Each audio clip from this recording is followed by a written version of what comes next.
сөзімізді жеткізе алатындай бір болса, біз бұнда деп ойлаймын.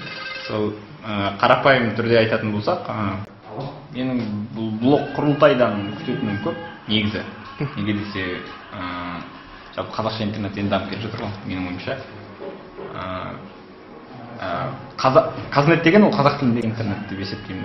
Интернетте бір ғана шекара бар, ол тіл.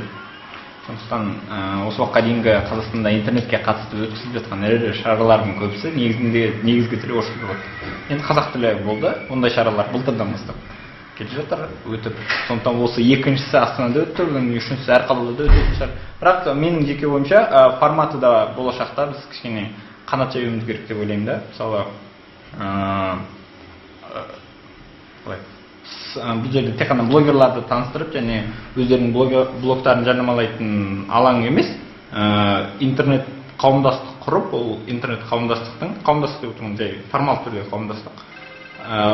қауымдастықтың болашақта кішкене бір интернетті дамытудағы функциясы болса екен деп ойлаймын. Сол қарапайым түрде айтатын болсақ,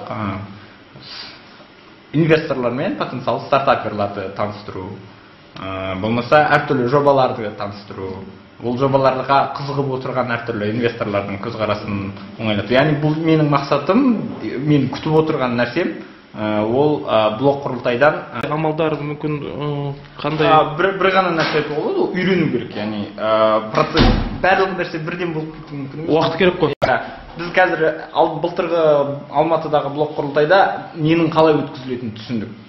Бұл құрылтайда әр қаладағы интернет қауымдастықтарды құрауға атсалысып отырмыз. Яғни Астанада қазақ тіліндегі интернет дамытып жүрген адамдардың басын қосып, олардың да бір осындай интернет ауруымен ауырып, болашақта қазақ тілді жобалардың пайда болуына әсер ету үшін. Қазіргі біздің баспалдақтың ең бастапқы кездері деп ойлаймын да.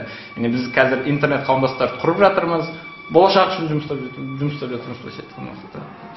Қазақ тілді интернет қауымдастық құрылмаған ғой? Жоқ, қауымдастық деп отырған ол қағаз жүзінде қауымдастық емес, жай адамдардың бірлестігі. Осында бір мақсатты көздейтін және болашақта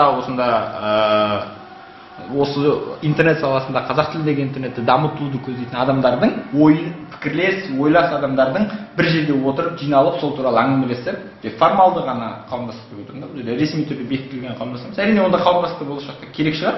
Болашақта емес, осы күннен бастау керек деп есептеймін. Және ол қауымдастық тек әртүрлі жобалардың басын біріктіріп отырған адамдардың мүшелігінен құралып, олар лоббистік қызмет, лоббимен айналысу керек деп ойлаймын да. Яғни авторлық құқыққа өткенде дау шықты, авторлық құқыққа қатысты заңға.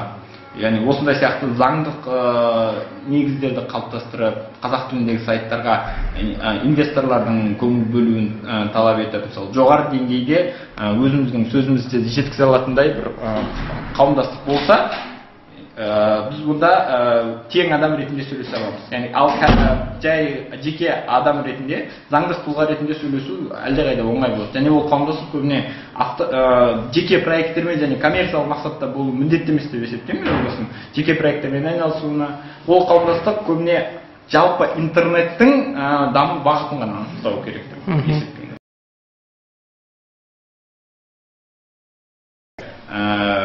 Интернетте коммуникацияның өзгеруін түсіндіріп берген. Болашақта қалай болды, осы уақытқа дейін қалай болды, журналистика интернет арқылы қалай өзгеріске ұшырау керек, ұшырап жатыр деген тақырып. Көп рахмет.